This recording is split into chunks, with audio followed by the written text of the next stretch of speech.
Kadapa MP YS Avinash Reddy Kadapa నగర NGO colony వినాయకుడి విగ్రహాన్ని దర్శించుకున్నారు. ఎన్జీఓ కాలనీ గణేష్ మండపానికి విచ్చేసిన ఎంపీ అవినాష్ రెడ్డికి వేద పండితులు ఘనంగా స్వాగతం పలికారు. అనంతరం వినాయకుడిని దర్శించుకుని ప్రత్యేక పూజలు నిర్వహించారు. ఈ సందర్భంగా ఎంపీ అవినాష్ రెడ్డి మాట్లాడుతూ రాయలసీమలోనే ఎక్కడా లేని విధంగా కడప ఎన్జీఓ కాలనీలో అతిపెద్ద వినాయక స్వామి విగ్రహాన్ని ఏర్పాటు చేశారన్నారు. ఆ విఘ్నేశ్వర స్వామి ఆశీస్సులు రాష్ట్ర మరియు జిల్లా ప్రజలపై నిండుగా ఉండాలన్నారు. రైతులందరూ బాగుండి రాష్ట్రం అన్ని రకాలుగా సుభిక్షంగా ఉండాలని ఆయన ఆకాంక్షించారు.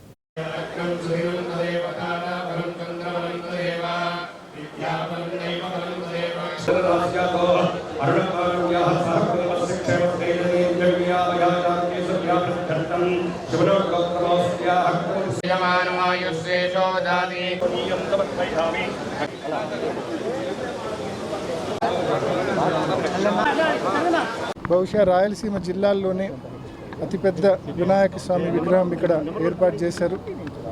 మరి ఈ సందర్భంగా ఈ కమిటీ సభ్యులందరినీ కూడా మనస్ఫూర్తిగా అభినందిస్తూ, ముఖ్యంగా మరి స్వామివారి ఆశీస్సులు జిల్లా ప్రజలందరిపైన, రాష్ట్ర ప్రజలందరిపైన కూడా మెండుగా ఉండాలని, రైతులందరూ బాగుండాలని, రాష్ట్రం అన్ని రకాలుగా సుభిక్షంగా ఉండాలని మనస్ఫూర్తిగా స్వామివారిని కోరుకుంటూ జిల్లా ప్రజలందరికీ కూడా మరొక్కసారి వినాయక చవితి శుభాకాంక్షలు తెలియజేస్తా ఉన్నా.